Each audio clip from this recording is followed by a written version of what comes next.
জন্মদিন চলে গেছে কবে, আর ভিডিও ছাড়ছি আজকে। ছাড়বো করে আর ছাড়া হয়ে উঠছিল না, কারণ একঘেয়েমি জীবন আর কারই বা ভাল লাগে, বা একঘেয়েমি ভিডিও বা কার ভাল লাগে। তাই যাই হোক, আজকে বেশি কথা না বলে ছোট্ট একটা মন্দিরের ভিডিও শেয়ার করছি আমার বাড়ির কাছে, সেটাই তোমাদের সাথে দেখাবো আজকে। তো চলো ভিডিওটা শুরু করি। আমি মেঘা, মেঘশ্রী ওয়েলকাম। আশা করি সকলে বেশ ভালো আছেন, সুস্থ আছেন, আর আমরাও বেশ ভালো আছি। আজকে এসেছিলাম একটু আমাদের এই নবদ্বীপের গড়িয়া মাঠে, যেটা আমার বাড়ির থেকে হয়তো 10 মিনিট দূরত্বে। সেই মন্দিরে এসেছিলাম বিকেলটা কাটাতে।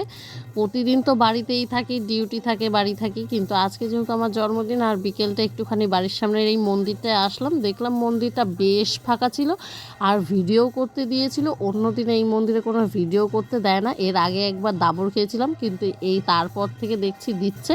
আর এই মন্দিরের ভিডিও আমার চ্যানেলে এর আগেও ছেড়েছি। এখানে চৈত্র মাসের দোলে প্রচুর ভিড় হয়, আমরাও এসেছি। আর প্রচুর সংখ্যক মানুষ আছে আমাদের এই নবদ্বীপে, প্রচুর। তোমরাও যদি কেউ এসে থাকো আমার ভিডিও দেখে অবশ্যই জানাবে তোমরা এসেছিলো কিনা। তারপর বাড়ি যাওয়ার পথে একটুখানি কিছু না খেলেই নয়, যেহেতু আজকে জন্মদিনের দিন, তাই একটুখানি চলে এসেছিলাম 5 টাকা নিয়ে খেতে। আর এই 5 টাকা দিয়ে কি খেয়েছি, কত বড় একটা জিনিস, সেটাই তোমাদের সাথে শেয়ার করবো। আর এই 5 টাকাটাই কিন্তু দিয়েছিলাম, তাই সেটাই তোমাদেরকে আজকে জানাচ্ছি। আর আমার সাথে কে ছিল সেটাও তোমাদেরকে দেখাবো।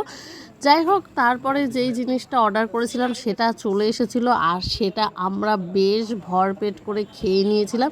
আর এটা অনেক দিন পর খেয়েছিলাম, খাবো করে আর খাওয়া হয়ে উঠছিল না। যাই হোক, আজকে জন্মদিনের দিন খেয়ে দিয়ে বাড়ি চলে আসলাম টাকা দিয়ে। শেষমেশ সবার লাস্টে যেটা খেতেই হবে, না খেলেই নয়, ওষুধ, সেটা খেয়েই ভিডিওটা শেষ করছি। সকলে ভালো থাকবে।